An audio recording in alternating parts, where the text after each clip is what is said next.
Well, hello. My name is Patrick Spiro, and I'm the librarian at the American Philosophical Society. And I'd like to welcome everybody to our virtual book launch of The Spirit of Inquiry in the Age of Jefferson, an edited anthology that I'm just really proud to see come into press. And before we get started with the proceedings today, in which we're going to highlight some of the contributions made in this volume, I want to give just a quick background on its origins. In 2018, a little bit more than 3 years ago, was a momentous year for both the American Philosophical Society and for Monticello and the Thomas Jefferson Memorial Foundation. Because 275 years before, in 1743, both the American Philosophical Society was born. It was an idea that was created and by Benjamin Franklin and a group of other civically minded individuals. And in that same year, another birth happened. Thomas Jefferson was born. And so these two institutions share an anniversary. And what's really, I think, a wonderful piece of history, how interwoven these two, both Jefferson and the APS are, is the fact that Jefferson was so influential in the APS's own history. Jefferson served as a counselor to the organization, as a vice president of the society, and ultimately he served as president of the American Philosophical Society, while also vice president and president of the United States of America.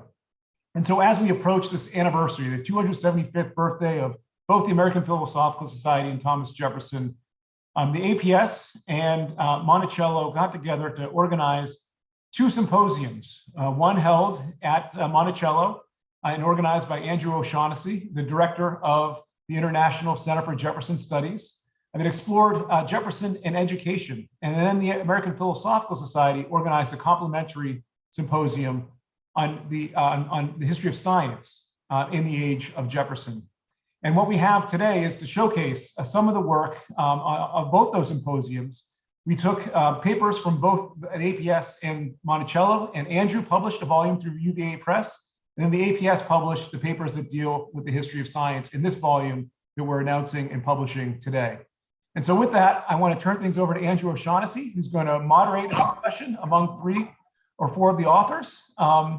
And just to remind everybody that we are using Zoom and that you can enter questions throughout the course of the conversation with the Q&A function. We also have closed captioning, which you can turn on in the lower right hand of your screen.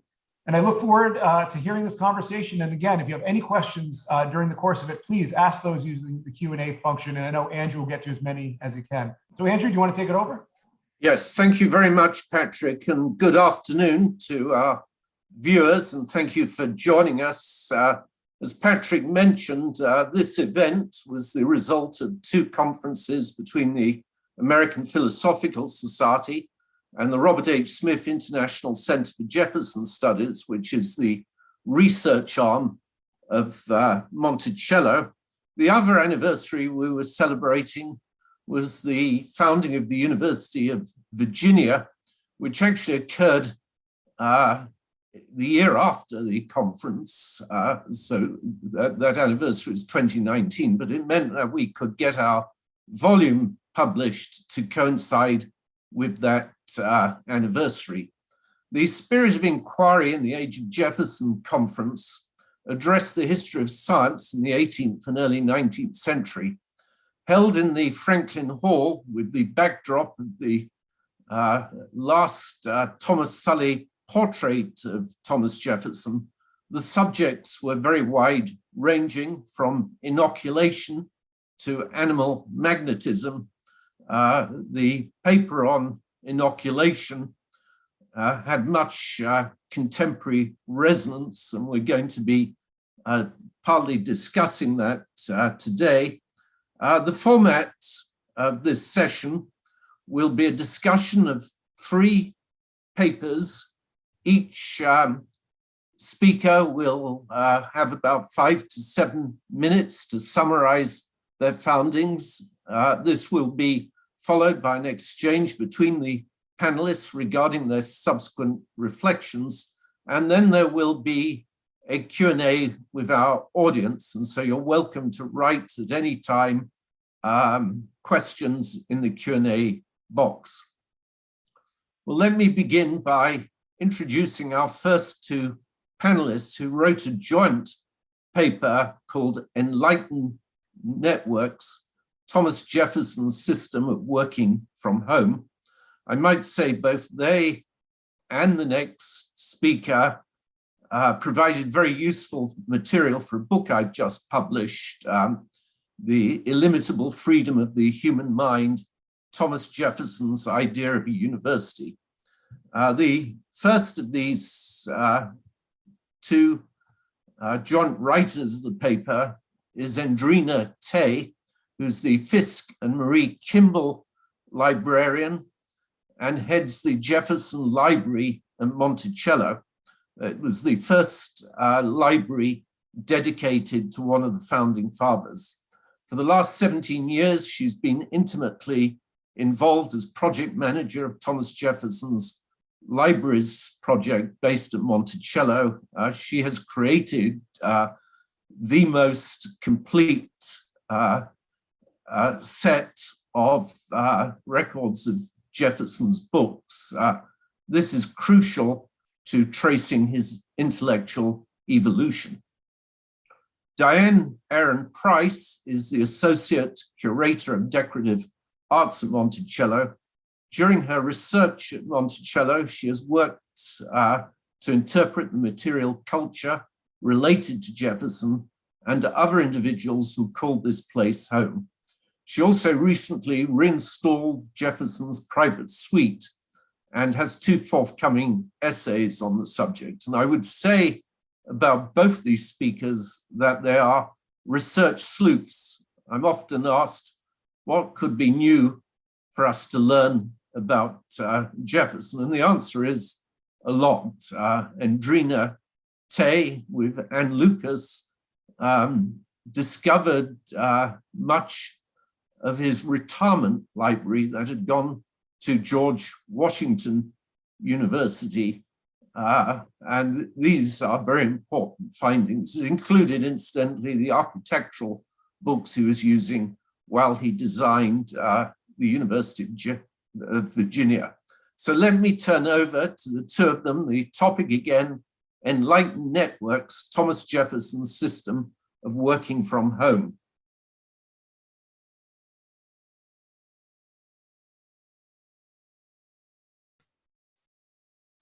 Thank you, Andrew.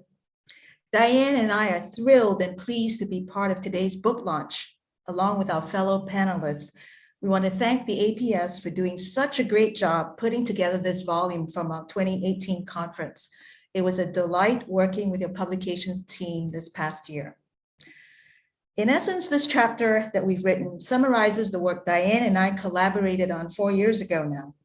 It sheds light on Jefferson's shelving and filing systems and the specialized furnishings that he developed for himself to manage his books and his vast correspondence while living and working at Monticello, his mountaintop home in Charlottesville, Virginia. We show that it was these organizing principles that Jefferson utilized to great effect to access and efficiently manage information flows, and that enabled him to connect with and exchange useful information with his extensive transatlantic network of friends and associates.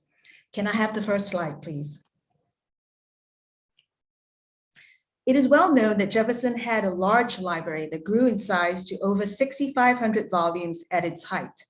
The question Diane and I began with back in 2017 was, how was he able to fit so many books into his private suite, the plan which you see laid out here on the screen? His private suite occupied the south wing of Monticello and included his bedchamber, his cabinet, the greenhouse, and his library annex, and book room. We poured through and re-examined Jefferson's papers and plans and found new clues that, to our pleasant surprise and delight, led us to a new and deeper understanding and appreciation of how Jefferson organized his books such that he could lay his hand on any book that he needed quickly and efficiently.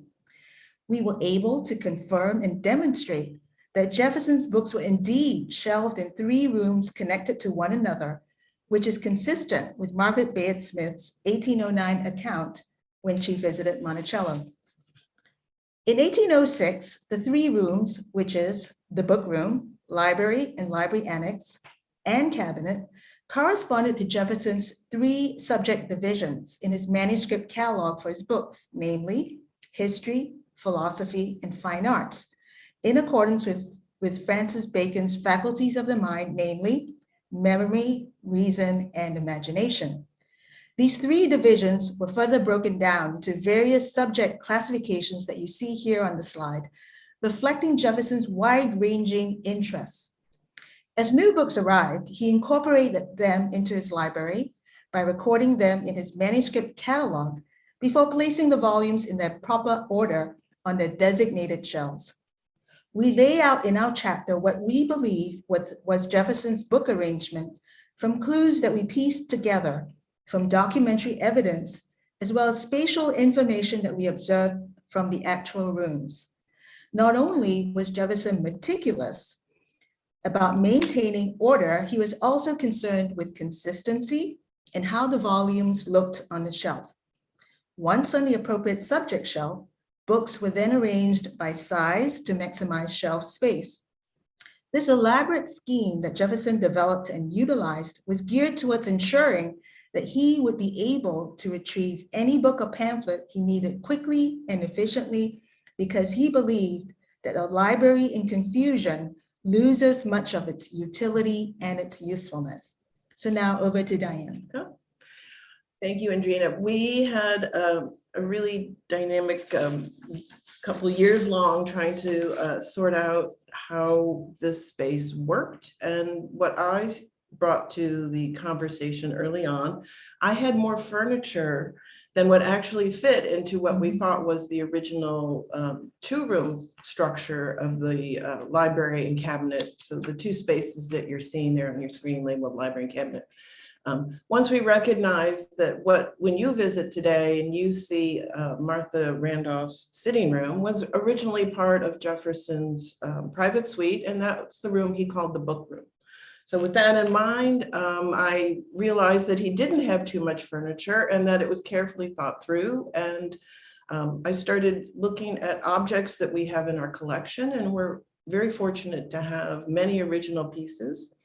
And then we started looking at original packing lists, inventories, and Jefferson's own drawings for furniture that doesn't survive, but we know he commissioned and used all of this in order to accomplish his correspondence, which, as we know, was voluminous and incredibly important to him in order to stay connected, even though we're even now located in a somewhat out of the way part of Virginia. So let's look at these objects and see why he made some changes that are uniquely his own. What we're seeing here is what was a real breakthrough for me. Maybe we'll start talking about the image on the right, which is Jefferson's Cabinet, where he did his writing most frequently. Once in a while, whether like a cold day here in Virginia, he might have moved and worked in his bedchamber, but most of the time, especially in his retirement era, writing happened in the cabinet here. And this is a very iconic arrangement. Many of you are completely familiar with the tall-backed circular seat revolving chair. The polygraph machine, of course, is iconic and closely associated with Jefferson for over 100+ years. And so all of us might have said, yes, of course, that's where Jefferson did his writing. But what we managed to recognize is that he had parity. He had complete parity as far as how he managed his mail, his incoming mail. And I began to really think of these as equally important workstations, and using a modern term, but I think Jefferson, a man of enlightenment, might have thought that that was a good description of what he was up to. So being very specific, he took furniture forms. We don't need to go into too much detail, but he was keen, very interested in the mechanical arts, as Diderot would describe them. So looking at practical things, functional things, adapting them to work to his particular needs. And he also adapted systems, filing systems, writing systems, logging systems that other contemporaries didn't do. So he, of course, used the polygraph, which means he has a lot of paper to track, incoming and outgoing correspondence at around 40,000 letters. And so he adapted furniture, such as the octagonal writing table that you can see in the one image with filing drawers, no wasted space, revolving stand. All of this furniture revolves, which again is an innovation that he clearly took great delight in. And it's something that we take for granted, but having the object do the kinetic work for you was very unusual at the time. And lastly, you know, he has such a highly regimented system where he's thought through everything, including filing and where all these documents would go. So then the question is, did it work? which is really interesting to think about. And we found an amazing quote of a young visitor when Jefferson is quite old, and he asked for an ancient probably an estate paper, a legal paper, and Jefferson replied that if I have it, I can put my hands on it in just 1 minute.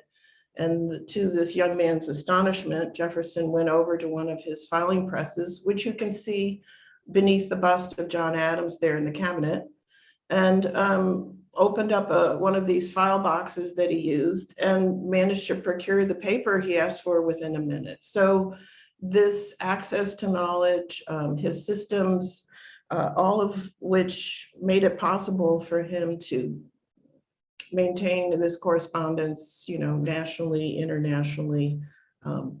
Did other people take an interest in his systems? And so not so much. Maybe we could talk about that later if people are interested in it. But this is essentially what we worked out, I think, and completely shifted, at least for me, my understanding of how, you know, how Jefferson used objects, rethought objects in a way that his peers weren't, frankly, as interested in adapting things to make them work more efficiently. And he, not surprising, man of the Enlightenment that he is, the idea of reason, thinking through things to make his daily life better is exactly what he was up to. So what do you see here? And we hope you've visited recently, or you'll come back to us as part of the 2 of the rooms of the private suite that we recently researched and reinstalled here at Monticello.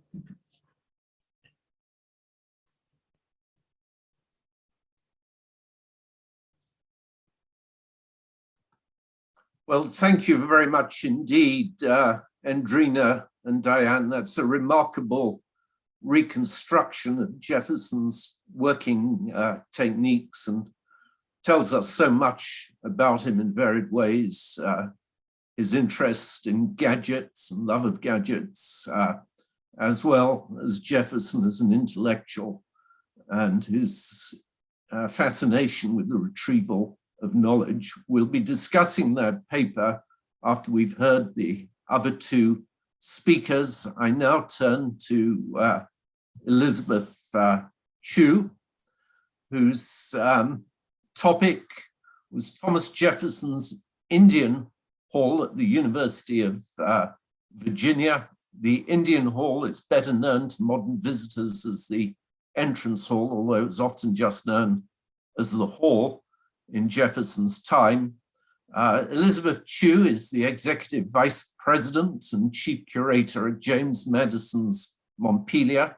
She was formerly curator at Monticello and began her research for this essay during a project to recreate Jefferson's Indian Hall there. An art historian, she has lectured and published widely on ways that gender and race intersect with architectural space and material culture. And this again was a paper that I greatly benefited from, as well as her many excellent articles on the topic of the use of space at Monticello. Elizabeth, welcome. Thank you. Thank you very much, Andrew. And thank you to my colleagues at the APS for inviting me to be part of this.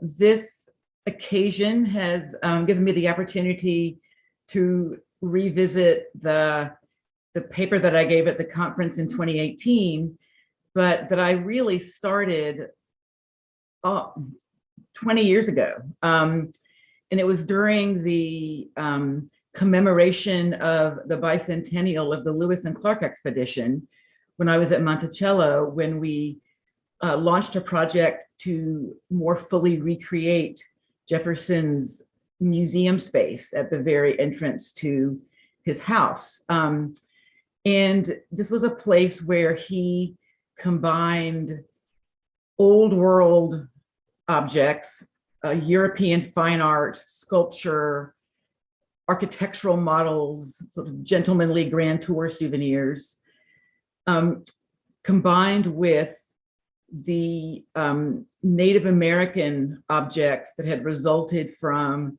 Lewis and Clark's diplomatic and cultural exchanges with the indigenous tribes that they met on their expedition.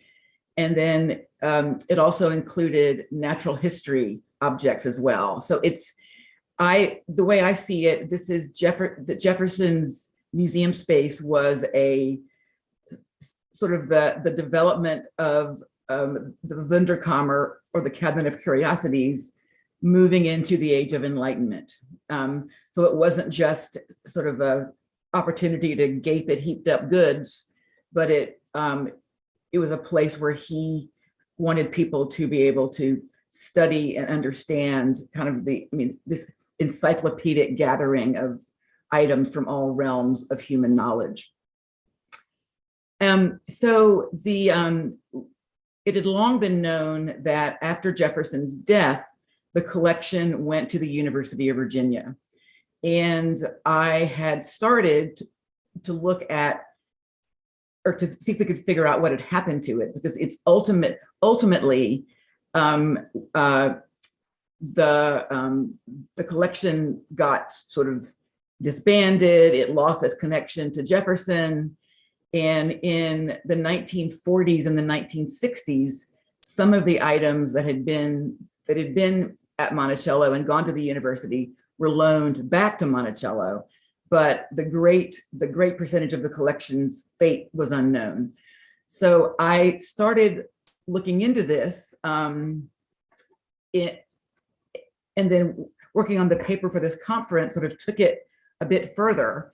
And I realized that yet again, there was something new in the vast ocean of Jefferson scholarship. When at part of their university bicentennial projects, or one of them was the digitization of all of the minutes of the Board of Visitors meetings from the very beginning. And this actually proved to be so incredibly useful for kind of ferreting out conversations about a museum at the university. And what I realized, looking at what the conversations or discussions at the meetings, was that from the very beginning of his conception of the university, that Jefferson intended for there to be a museum. His list of priorities, he had sort of 4 priorities for kind of the physical form of the university in terms of pedagogy. And they were a library, a chemistry lab, a natural history museum, and an anatomical theater. So I was very interested in kind of following what had happened to the collection, and to seeing if I could at all determine how it had been used at the university. And so it was possible to trace its kind of physical presence. I started off in a room on the first floor of the rotunda, which was the original library. And then it eventually moved around the rotunda to different rooms. Then it moved out to one of the rooms on the lawn, which of course is the beautiful space with the pavilions and the student rooms in between. And then in the 1870s, following the Civil War, there was a purpose-built museum given to the University of Virginia by a philanthropist in New York named Lewis Brooks. And so and it's this kind of Victorian architectural example that's long been kind of looked down upon by the neoclassical, fans of UVA. But this museum opened in, I believe, 1878, and it's clear that at the time that the museum opened, with many things given to UVA by Mr. Brooks, but the Jeffersons collection was at that time still considered to be an entity that was identified as such. And then if we fast forward to the 1940s, the museum was dismantled basically in the 1940s to become offices and space for the anthropology department. And at that time, what survived from the museum collections were dispersed to a number of different academic departments, and then things were put in storage. But at that time, none of the Native American items from the collection were ever surfaced. And then, but this mystery we have sort of a solution for now, in that in 2017, architectural historians at the university who were overseeing a restoration project in Brooks Hall discovered that there had actually been a major fire in the building in 1910 that they hadn't previously known about. And that, certainly is probably what happened, that either things were burned up or so badly damaged by water and smoke that they may have had to be discarded. So this kind of provided an opportunity to think more about, or to learn more about the centrality of the idea of a museum to Jefferson's conception of the university from the beginning, and kind of taking that up through its ultimate fate, which had long interested both scholars and Lewis and Clark enthusiasts for a long time. So I feel like I made a minuscule contribution to both Jefferson's studies and the history of the university, and I'm glad that it was helpful to you in your book, Andrew.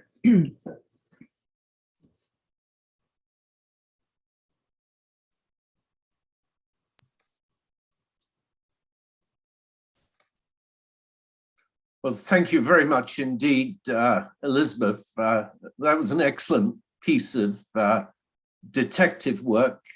And it also, your work more broadly on this topic shows how comprehensive and holistic Jefferson's idea was of a university, that it would include displays of fine arts, sculptors, that he even wanted to have technicians on the campus showing trades, in some ways much broader than many universities, although of course Virginia today does have a very good art gallery, the Fralin Museum of Art, as well as a few other universities. I did want to say before I introduce Andrew Wehrman that the volume of these essays, The Spirit of Inquiry in the Age of Jefferson,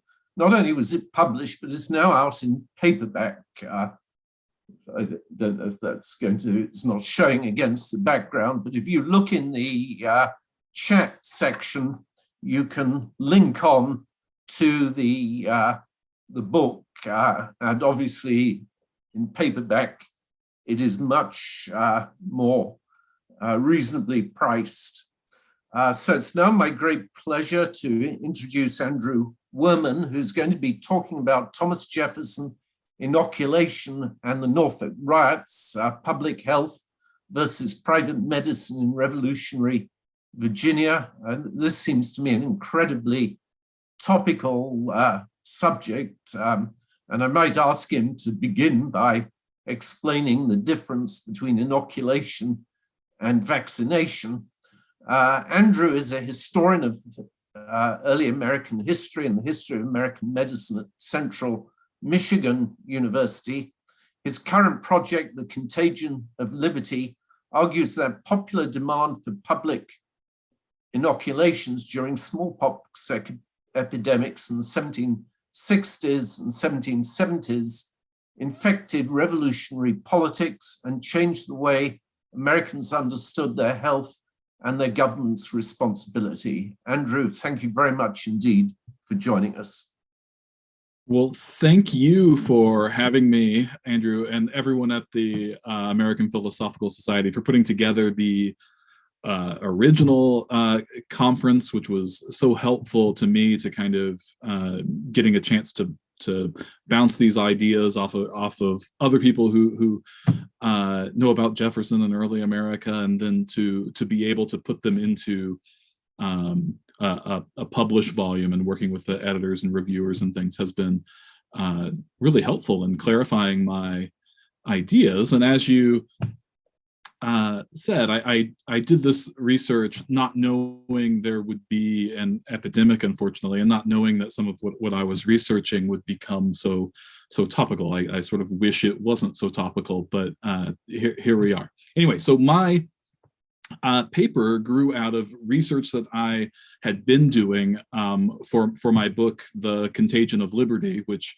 had been a long work in progress. It's finally coming out in December.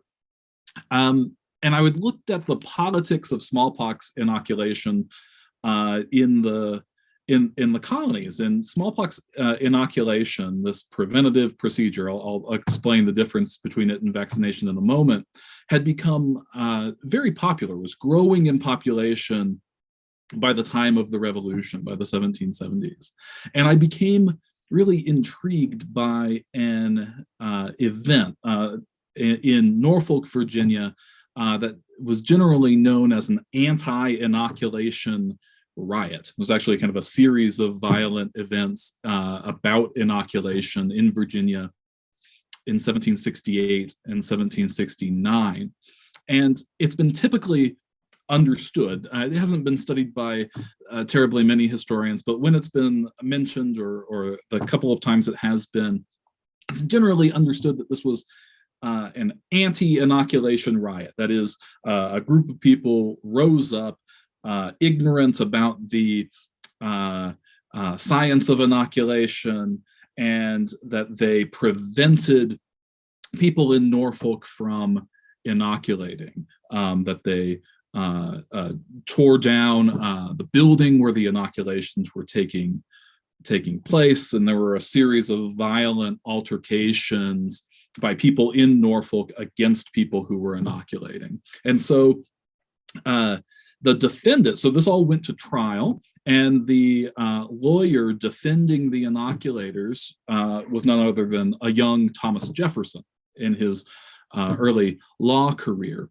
And so this event had been generally understood as an example of Thomas Jefferson being pro-science, being in the vanguard of the Enlightenment, defending inoculation against sort of ignorant people who didn't understand science, who were fearful of a new innovation. And that bothered me because in my research, I had found that broadly, colonial Americans were, by the 1760s, were very excited about inoculation, especially ordinary Americans. Inoculation provided a way to prevent smallpox. It was a kind of precursor to vaccination. So what inoculation was sort of a crude early form of vaccination that, I don't know if people are eating lunch while they're watching it, but this is the only gross bit. So An inoculator would take just a bit of the pus from a smallpox sore, from a victim of smallpox, and insert that into a small incision into a patient's arm. This would generate an immune response from the patient. They would actually get sick. They would generally actually have a mild case of smallpox, which was much more survivable than the natural disease. Almost everyone who was inoculated in this way survived. And after 2 or 3 weeks, the patient would no longer be infectious and would then be immune from smallpox for life. So immunity for smallpox, that was a tremendous achievement. It was initially very controversial in Boston, if you know that story. It's an interesting one where inoculation was first introduced by an enslaved African man named Onesimus to Cotton Mather. And in 1721 in Boston, it was controversial. Was this playing God to introduce inoculation? Is this dangerous? Why should we listen? But over the preceding decades or succeeding decades, inoculation had been proven to be safe and effective. It was really in demand, and it was starting to get expensive. Doctors who provided it started charging more and more. So the problem was, how do we provide access for this innovative preventative to everyone? And in Virginia, smallpox was not the problem that it was in other colonies. Even though Virginia had the largest population of any of the colonies in colonial America, smallpox did its damage as an urban disease, and Virginia did not have big cities. The one exception was Norfolk, which wasn't really a big city even by colonial American standards. It had maybe 3,000 people by the 1760s. And I argue in the paper, without going through all the details of the riot itself, that the people who were opposed to inoculation weren't anti-science. They understood that inoculation was effective. Indeed, they wanted to be inoculated themselves. They just wanted inoculations to be performed publicly, to be publicly regulated. They wanted to have town meetings about it. They wanted the doctors to be licensed who were providing these inoculations, because an inoculated patient could spread smallpox. For a couple of weeks after being inoculated, they had to be closely quarantined. So the ordinary people, the poor people of Norfolk, said, we want to make sure that the people who are getting inoculated are being closely watched, closely quarantined. Boston had gone through a public inoculation like this one that was tightly regulated by the local government. And so the people that Jefferson was defending were inoculating privately in their own home. A group of families decided just to inoculate on their own and not inform their neighbors, not tell anybody what they were doing. And so I argue in the paper that this kind of gives us an idea about Jefferson's views on inoculation and then later vaccination, that he saw it as a private preventative. He defended the private inoculators against those in Norfolk that thought this should really be a public event, publicly a regulated thing. Now, if we fast forward a few decades, actually about 30 years after these riots, vaccination is discovered. Edward Jenner in Great Britain publishes his study of vaccination. Vaccination is the same process as inoculation, except instead of using pus from smallpox, they use pus from a cow, from cowpox. And the great thing about vaccination is that it's not infectious. You can vaccinate someone, they can wander through crowds, and they're not going to infect anyone. Just as when you get your COVID vaccine, you don't have to worry that you're going to spread COVID to others. That was the fear with inoculation. So Jefferson thought vaccination was a wonderful innovation because it would allow for private use of the procedure. Jefferson's neighbors weren't going to be upset if he vaccinated his slaves and his family because there was no risk of starting an epidemic through vaccination. So the paper then argues that we should make a distinction when we talk about Jefferson's support of vaccination and really think about, does that mean Jefferson supported public health? And that's a different question. Jefferson was enthusiastic, absolutely, about the science of inoculation and the science of vaccination, but he wasn't as enthusiastic, even as some of his other, fellow founders, in trying to give the public access to these discoveries. Benjamin Franklin advocated for the poor in cities to be inoculated. John Adams wanted inoculation hospitals built in every town or county in New England. You don't see Jefferson making those claims. He just wanted everyone to independently learn about the effectiveness of vaccination and seek it out on their own through their doctors. So this has a lot of contemporary resonance. I've thought over what this means for the present several times, and I'm happy to discuss that more.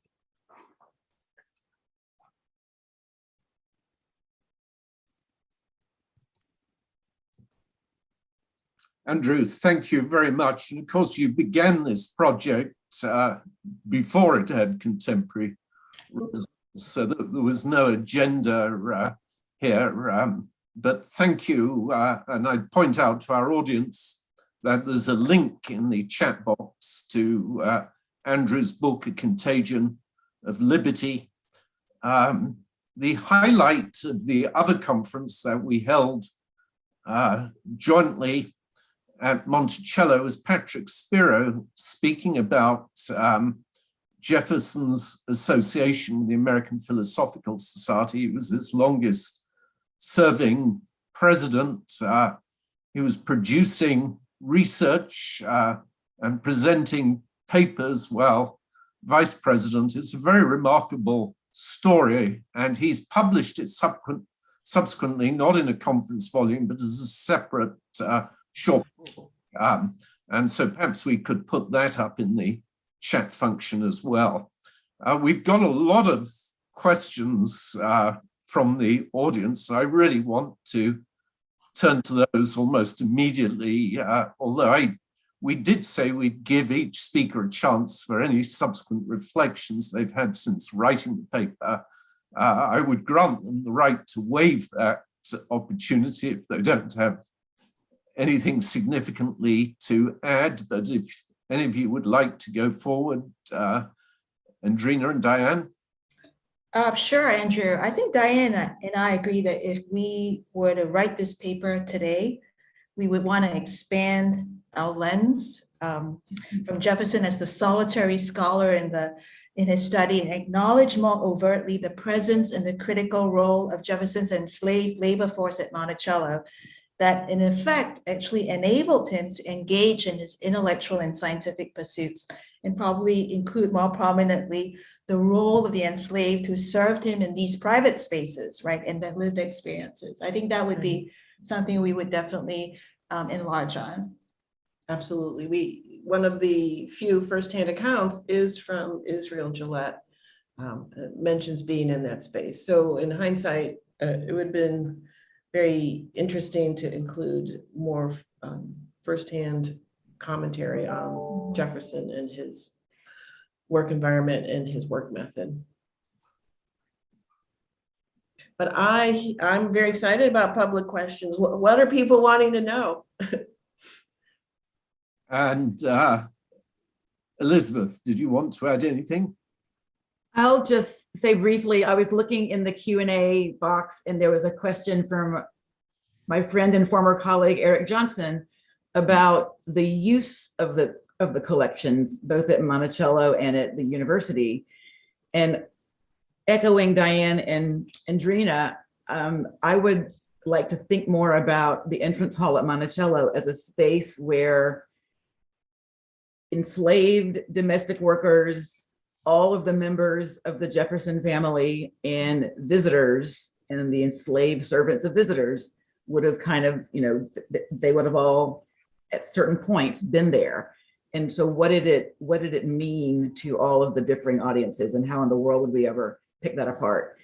And then the other thing that I didn't spend any time on, but wish I had, was sort of digging at how the collection at the university was actually used in teaching, because it's so clear that when he wants a library, a chemistry lab, a museum, and an anatomical theater. This is, it's active. It's about demonstration and observation, and it's, Jefferson's just complete obsession throughout his life with dissemination of useful knowledge, and the kind of active pursuit of this is so how did instructors and professors use it to teach, and then how did students see it, is what I'd love to find out more about. Andrew? Sure, just quickly, this can open up a lot of intrigue, but I've thought a lot about what Jefferson would think of a current situation and the government response. I think Jefferson would be absolutely amazed and delighted that vaccinations for our current epidemic were developed so quickly, that they are widely available to all anywhere. I think he would be very disappointed in the amount of misinformation, but certainly would be excited that anyone can learn about vaccines and seek them out if necessary. What I'm less sure about is if Jefferson would support a more robust sort of vaccine mandate or something like that. He certainly didn't seek it as president. He didn't really publicly advocate for vaccination. He didn't encourage governors to vaccinate the public. He didn't encourage mayors to do so. He spoke very highly of what he called the liberal diffusion of information. He really hoped people would seek vaccination on their own accord. In his defense, vaccination was terribly new, and I think he also expected people to seek it out more quickly than they did, something that maybe has its own echoes in the present. It's worth saying that he had a tremendous general interest in health, and even in the design of his buildings and the University of Virginia. He was very aware of the problem of epidemics, which is why he wanted people to be spread out and not, as in most universities, all living in one central dorm and dining together in one hall. Well, let me turn to our audience questions. If we're to get through these, we'd have to give a minute for each. So I would ask our speakers to be pithy. It's not necessary for everyone to speak. The first, I think, is quite straightforward. It's for Endrina and Diane. And it's simply, was it common for a collector to create an order for their books as Jefferson did, or was he doing something unique? So he was not the first one to use subject classification. I think this was a Baconian classification that others had used, but I think it was Jefferson who was the first one to break it out using Jean-Laurent D'Alembert's classification that he had published in the Encyclopédie, and he actually broke it down into in what he called chapters or subject headings. But prior to him, Franklin had used subject classification, Others had used simpler forms of classification. But what was typical actually was that a library was organized by size. Actually, that was more prevalent in colonial America. Thank you very much. The second question is coming from Julieta Almeida Rodriguez, who I just met online, and she sent me a copy of her new novel, Eleonora and Joseph, Passion, Tragedy, and Revolution in the Age of Enlightenment. It's about two female, it's based very much on historical truth, two female Portuguese writers, and it intersects with Thomas Jefferson and the Abbe Carrera, who was one of Jefferson's favorite visitors. There was even a room for him in Monticello. He wanted him to be a professor at the university, and we have a portrait of him. And Julieta spends part of her life living in the royal town of Sintra and part in the United States. And her question is, does the Spirit of Inquiry ever mention Abbe Carrera de Sierra, Jefferson's close friend and guest during his retirement? Did his name come up? I'll jump in. I wish I knew more about this, other than that you're right, Andrew. We have this wonderful room that is dedicated to him, and we still interpret it from time to time, but it is furnished. I don't, having read family letters, particularly the private suite, we're interpreting from the time of the sale of the books to Congress. So about 1816 to 1826, and Abbe does not really feature into the family letters and so on. And I'm a little mortified that I don't know when he passed away or when his last visit was, but it would be interesting to, we really don't have too many firsthand mentions of who actually was welcomed into the private suite, who was allowed to look at those books, or who came and sat and read at the octagonal table while Jefferson was writing. And it would be nice to know more about who these people are. It's the people who make these stories interesting and make them more complex. So we take a look into that. So I've got an anonymous question, whether Jefferson's papers lived only at Monticello, or did he carry them around with him to Washington and other places? We can answer that one. That one we're good. That's gold. Yes, sometimes he did. There's some wonderful, very anxious handwriting in his mail where he writes back from, he's in Washington as president, and he writes to Monticello breathlessly telling his son-in-law to go find my carton, which is an Americanized or anglicized term he used for cartonniers, these cardboard paper filing boxes that he used in all of his, to file all of his correspondence. So we have mentions of, I badly need the carton that I think you'll find on the windowsill next to the chair where I write, please, send it to us or get it to me as soon as possible. But for the most part, the actual collection always stayed here. It was logged in, filed according to his system, kept under lock and key. And he was very careful with his correspondence because, as most of you know, he was counting on that correspondence to survive in order and be the foundation for his biography someday when he was gone. So he was very meticulous to keep tabs on it. So our next question is from Joretta Heckscher, who is at the Library of Congress, and she gave an excellent paper at our conference and had the lovely phrase to describe Adams and Jefferson's late life correspondence as what she called a perpetual seminar. Question is, was the book room ever used as Martha Randolph's sitting room? If not, where did she conduct her business as de facto mistress of the plantation household? So initially, Martha just had to make do.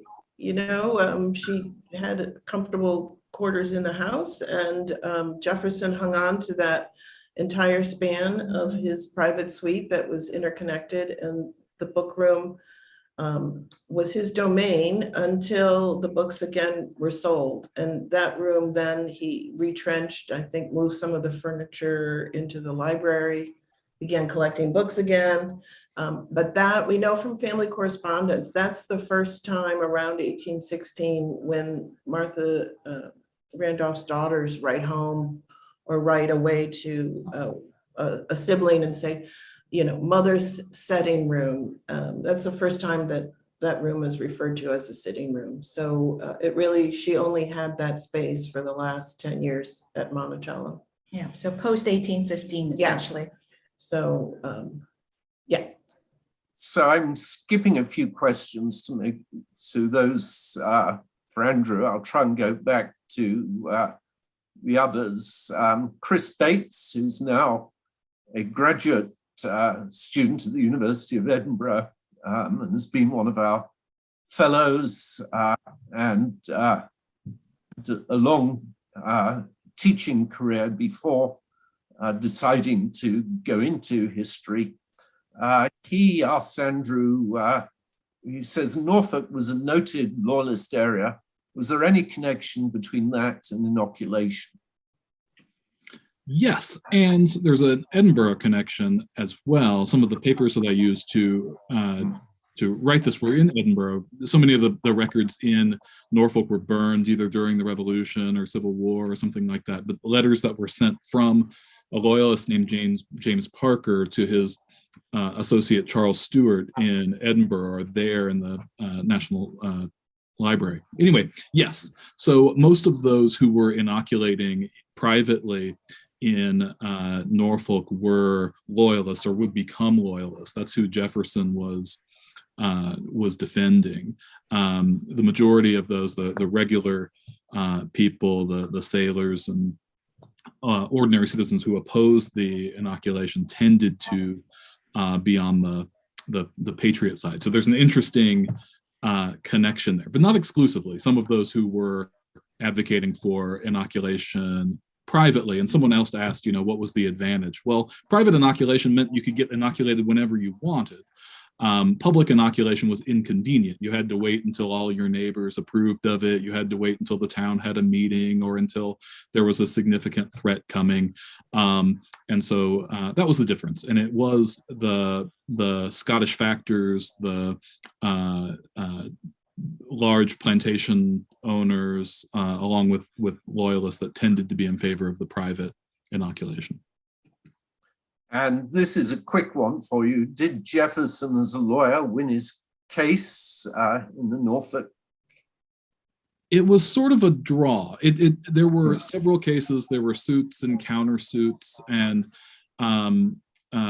Jefferson's client, Parker, said Jefferson did as well as could be expected of him. That's about all we get of how he performed as a lawyer. The rioters were sort of slapped on the wrist, given small fines. The inoculators were also given small fines for introducing inoculation as a nuisance. So it was a near draw in terms of the law. And I think this will have to be the final question. I'm sorry about those that I didn't get to, but you know, it would be fine for you to email to the American Philosophical Society or to any one of our speakers, but this is a general one for the panel from an anonymous attendee. I love the theme of things you learnt about topic scholars have already written about. What are some of the areas of Jefferson's life and work that you think need more study? I can point out one that seems central, and that is on Jefferson's Debts. There's a wonderful book by Herb Sloan on Jefferson and debt, but it's about his attitude to debt rather than really a detailed exploration of how he got into debt. We have a fairly good idea of how it worked and so forth. But it's certainly one topic about which we could learn a great deal more. You often think that these topics are being covered because Jefferson is the second most written about individual in American history after Abraham Lincoln. But of course, a lot of these works are really syntheses and aimed at the broad public. Did anyone have any other topics they'd like to list? I mean, I think Patrick's book, which is now being listed in the chat section on his relationship with the American Philosophical Society, it might have been possible to piece together, but no one had given us the full timeline and insights about his role. And it's the perfect book, I might say, for the head librarian to write at the American Philosophical Society. I might just briefly add that I'm very interested in work that Elizabeth started when we had our happy days together, which is more about the people who are living and working in the house, because I think for these sort of two generations of scholars, we realize all of these family letters are full of information that really round out the story, and human stories, people falling down the stairs and people coming courting, and Jefferson being sentimental about his granddaughter being married. These are all emotions and experiences that we can relate to, and then I think more Americans and people across the world could maybe find something to connect with.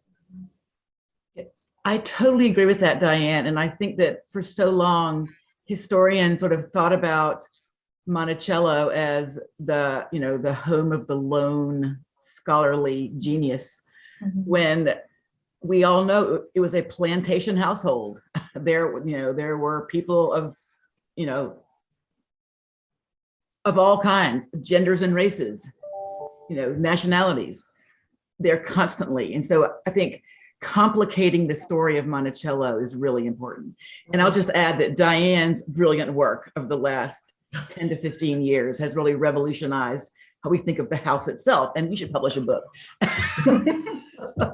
And actually, one of our former colleagues, now professor at the University of Virginia, Krista Dirksidi, has a multi-generational history of Jefferson's family, both Black and white, which will obviously focus much more on family members. Well, we've exceeded our time, not simply run out, but I think that shows and is an indication of the liveliness of the actual conference, which I thoroughly enjoyed, and very grateful to the American Philosophical Society for hosting and for our relationship with the American Philosophical Society. It seems a perfect relationship given the mutual ties.